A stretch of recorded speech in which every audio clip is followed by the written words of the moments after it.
Alhamdulillah, alhamdulillahilladzi amarna bi ta'atir rahman wa nahana 'an ittiba'i syaitan.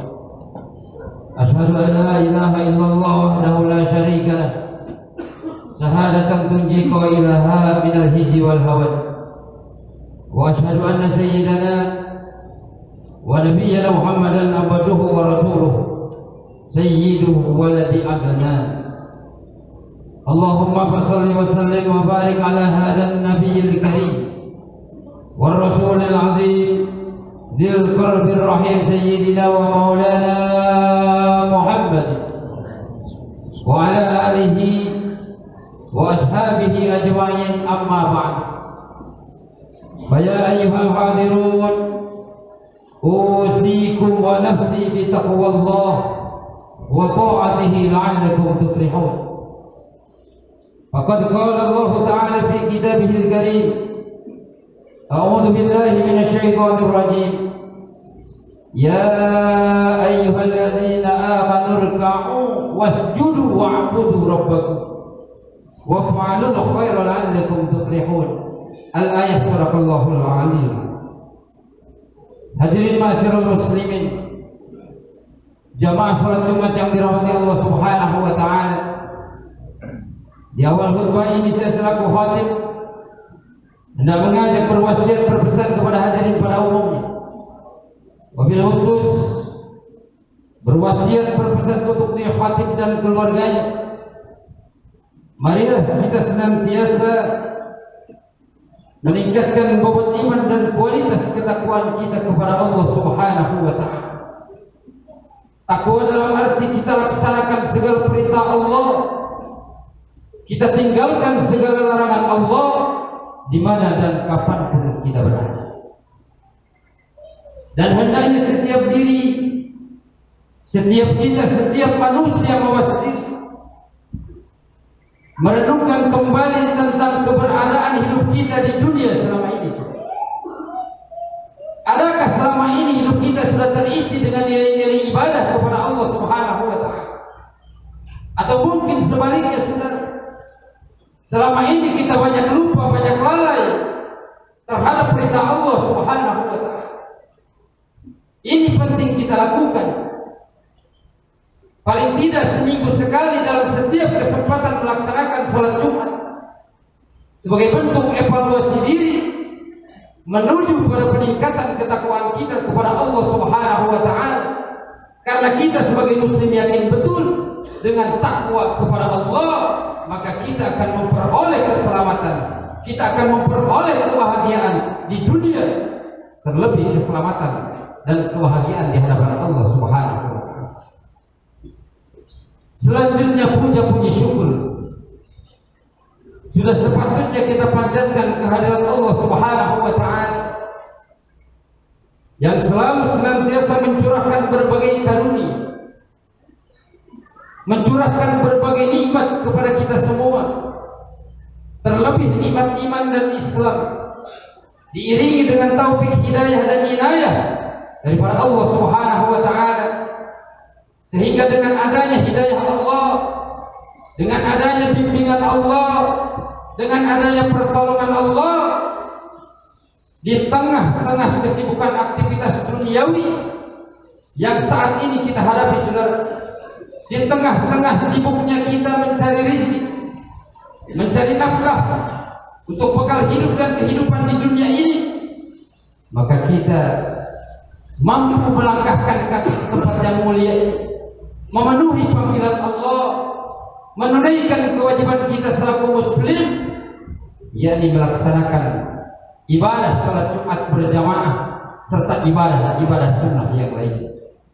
Harapan dan doa kita kepada Allah, mudah-mudahan segala amal ibadah yang kita laksanakan selama ini menjadi bukti bahwa kita tergolong di dalam golongan hamba-hamba yang taat kepada Allah Subhanahu wa ta'ala. Dan memang kita manusia, saudara, diciptakan oleh Allah Subhanahu wa ta'ala tidak lain, tidak bukan untuk apa? Untuk berbakti, beribadah kepada Allah Subhanahu wa ta'ala. Wa ma khalaqtul jinna wal insa illa liya'budun.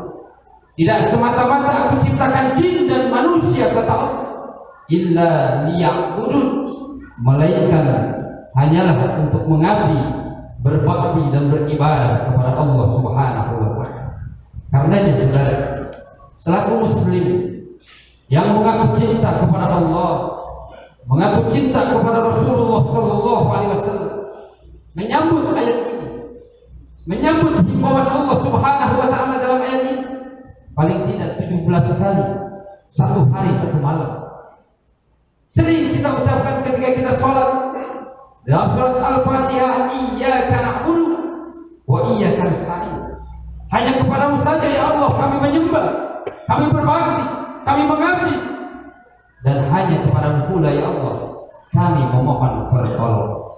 Saudara hadirin, ma'asyiral muslimin jamaah salat Jumat yang dirahmati Allah Subhanahu wa taala.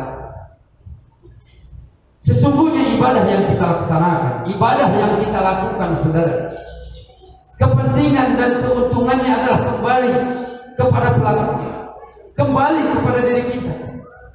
Maka dari sinilah segalanya terserah pada diri kita masing-masing. Tetapi bagi seseorang yang mengaku cinta kepada Allah, seseorang yang mengaku cinta kepada Rasulullah sallallahu alaihi wasallam, maka dia akan berusaha semaksimal mungkin untuk senantiasa mengingat Allah Subhanahu wa taala.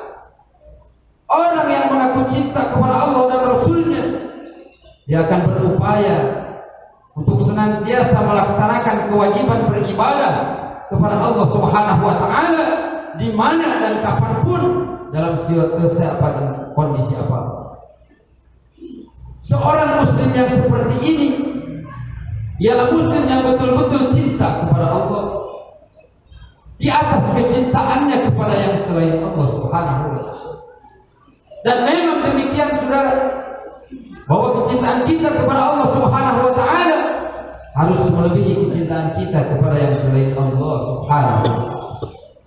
Ingat Allah Subhanahu wa taala berfirman dalam Al-Qur'an, mengingatkan kita sebagai hamba-hambanya. Apa kata Allah?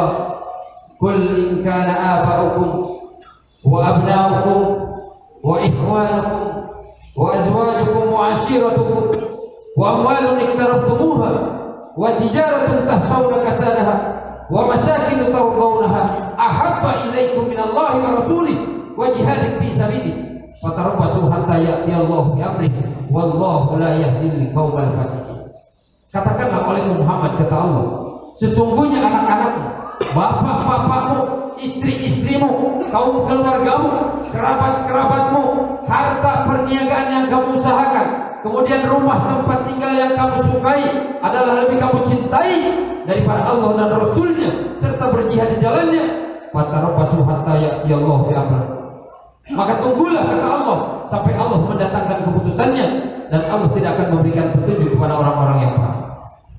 Saudara hadirin ma'asyiral muslimin rahimakumullah, setiap kita pasti memiliki rasa cinta, rasa senang, rasa sayang.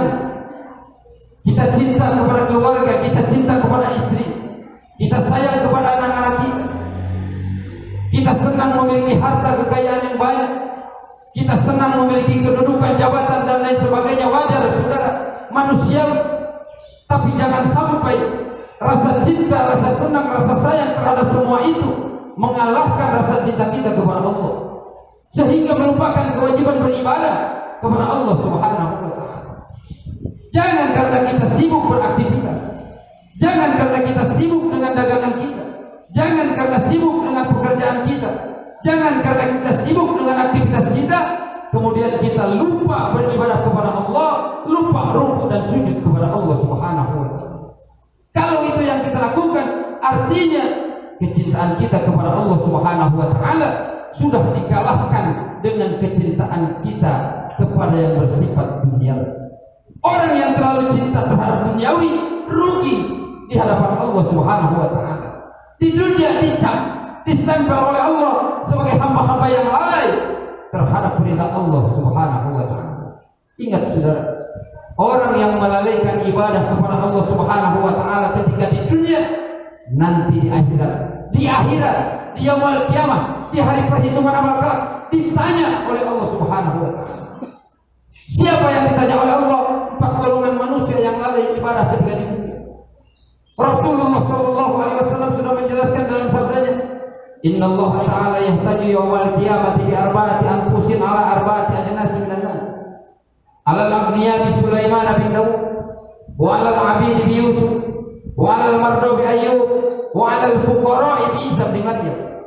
Rasulullah bersabda, sesungguhnya kata Nabi, Allah Subhanahu wa taala di yaumul qiyamah kelak akan berhujjah, akan bertanya kepada siapa? 4 jenis manusia dengan 4 jenis manusia. Kepada hartawan atau orang-orang kaya Allah berhujjah akan Nabi Sulaiman. Kemudian kepada abid atau hamba sahaya atau istilah sekarang para pekerja atau karyawan Allah berhujjah akan Nabi Yusuf. Kemudian kepada orang-orang yang sakit Allah berhujjah dengan Nabi Ayub. Dan kepada orang-orang fakir atau orang-orang miskin Allah berhujjah dengan Nabi Isa alaihissalam. Hadis ini menjelaskan kepada kita apa, saudara? Bahwa di hari perhitungan amal kelak di yaumul qiyamah, di yaumil mahsyar, saudara, nanti Allah bertanya kepada 4 golongan manusia yang melalaikan ibadah di dunia. Siapa di antaranya 4 golongan tersebut? 1, orang kaya yang melalaikan ibadah ketika di dunia. Ditanya oleh Allah nanti, apa kata Allah? Hai orang kaya, kenapa ketika di dunia kalian melalaikan ibadah kepadaku? Orang kaya menjawab, ya Allah, ya Tuhan, ketika di dunia aku sibuk dengan harta kekayaanku sehingga aku lalai ibadah kepadamu. Kemudian dijawab oleh Allah, kerajaan mana yang lebih besar dibanding kerajaan Sulaiman? Lalu harta siapakah yang lebih banyak dibandingkan dengan harta Sulaiman? Tetapi kau tahu Sulaiman tidak pernah meninggalkan ibadah kepada. Kemudian yang kedua, siapa yang Allah tanya? Hamba sahaya, para pekerja istilah sekarang atau para karyawan. Hei hamba sahaya, wahai para pekerja, wahai para karyawan, kata Allah, kenapa ketika di dunia kalian melalaikan ibadah kepadaku? Mereka menjawab nanti, ya Allah, ya Tuhan kami, ketika di dunia kami sibuk dengan rutinitas aktivitas kami, ketika di dunia kami sibuk dengan pekerjaan-pekerjaan kami, ketika di dunia kami sibuk melayani tuan-tuan kami, melayani atasan-atasan kami, sehingga kami lalai beribadah kepada Allah. Pun menjawab, apa kata Allah? Hambaku Yusuf ketika di dunia dia pernah menjadi seorang hamba dari penguasa tinggi Mesir, tetapi kau tahu Yusuf tidak pernah meninggalkan ibadah kepada. Kemudian yang ketiga, siapa yang Allah tanya? Orang fakir, orang miskin yang melalaikan ibadah ketika di dunia. Apa kata Allah? Hai orang miskin, wahai para fuqara, wahai orang-orang fakir, kenapa ketika di dunia kalian melalaikan ibadah kepada Aku? Mereka menjawab, ya Allah, ya Tuhan, ketika di dunia kami selalu hidup dalam penderitaan, kami selalu hidup dalam kekurangan, kami selalu hidup dalam kesulitan ekonomi, sehingga kami lalai beribadah kepada-Mu. Apa jawab Allah? Hambaku Ayub adalah orang yang paling fakir, dan hambaku Isa orang terfakir di dunia, tetapi Ayub maupun Isa tidak pernah meninggalkan ibadah kepada. Kemudian Allah bertanya, kepada siapa orang yang selalu sakit-sakitan? Orang yang dilanda sakit-sakitan ketika di dunia tapi lalai ibadah kepada Allah. Apa kata Allah? Hai orang yang selalu sakit-sakitan, kenapa ketika di dunia engkau melalaikan ibadah kepada Aku? Mereka menjawab, ya Allah, ketika di dunia aku selalu dilanda dengan sakit yang tidak pernah sembuh, sehingga aku lalai beribadah kepada. Apa jawab Allah? Nabi Ayub adalah orang yang paling dengan penyakitnya yang menahun, tetapi Ayub tidak pernah meninggalkan ibadah kepada. Saudara hadirin ma'asyiral muslimin, jamaah salat Jumat yang dirahmati Allah Subhanahu wa taala. Melihat hadis ini kita paham, saudara, tentang argumentasi Allah Subhanahu wa taala terhadap 4 golongan manusia yang melalaikan ibadah ketika di dunia kepada Allah Subhanahu wa taala. Siapa orang kaya yang lalai ibadah? Hamba sahaya, para pekerja yang lalai ibadah. Kemudian orang yang sakit-sakitan yang lalai ibadah, dan orang-orang fakir atau orang miskin yang melalaikan ibadah. Semuanya Allah bandingkan dengan Nabi Sulaiman dengan kekayaannya, dengan Nabi Yusuf sebagai hamba sahaya, dengan Nabi Ayub yang selalu dilanda sakit-sakitan, dan dibandingkan orang yang fakir dengan kefakirannya Nabi Isa. Maka dengan adanya 4 argumentasi Allah kepada 4 golongan manusia ketika di dunia yang melalaikan ibadah, maka tidak ada alasan bagi kita, apapun kondisi kita, apapun keadaan kita saat ini, untuk melalaikan ibadah kepada Allah Subhanahu wa taala. Bagaimanapun kondisi kita, apapun keadaan kita, tetap kita harus menunaikan kewajiban beribadah kepada Allah Subhanahu wa taala. Terutama kita melaksanakan sholat yang 5 waktu, termasuk di dalamnya ibadah sholat Jumat berjamaah. Mudah-mudahan kita yang hadir pada siang hari ini termasuk golongan orang-orang yang beruntung, karena alhamdulillah di samping kita sibuk untuk mencari nafkah sebagai bekal hidup di dunia, tetapi kita mampu meluangkan waktu, melangkahkan kaki, mempersiapkan bekal kehidupan akhirat, yakni melaksanakan ibadah sholat Jumat berjamaah. Dan inilah memang yang diperintahkan oleh Allah Subhanahu wa taala. Wabtaghi bima atakallahu darul akhirah wa la tansa nasibaka minad dunya. Carilah apa-apa yang dianugerahkan Allah kepadamu tentang kebahagiaan di akhirat, tetapi kamu jangan melupakan bagianmu daripada kesenangan di dunia. Ingat, Rasulullah Shallallahu Alaihi Wasallam menganjurkan kita umatnya agar hidup seimbang antara mencari kebahagiaan dunia dengan mencari kebahagiaan di akhirat. Laisa bi khairikum man taraka dunyahu li akhirati wala akhiratahu li dunyahu hatta yusibu minhu jami'an. Tidak disebut orang yang baik, kata Nabi, siapa? Orang yang mementingkan akhiratnya melupakan dunianya. Dan tidak pula disebut orang yang baik orang yang mementingkan dunianya sementara dia lupa kepada akhiratnya. Tetapi orang yang baik, kata Nabi, orang yang mampu mengumpulkan kedua-duanya, yakni dunia dan akhiratnya. Mudah-mudahan sebelum itu yang saya sampaikan siang hari ini dapat bermanfaat buat kita semua, sekaligus sebagai motivasi bahwa kehidupan kita di dunia hanyalah sementara. Kumpulkan bekal sebaik-baiknya untuk mendapatkan kebahagiaan di dunia, tetapi kita jangan melupakan kebahagiaan yang abadi di sisi Allah Subhanahu wa taala.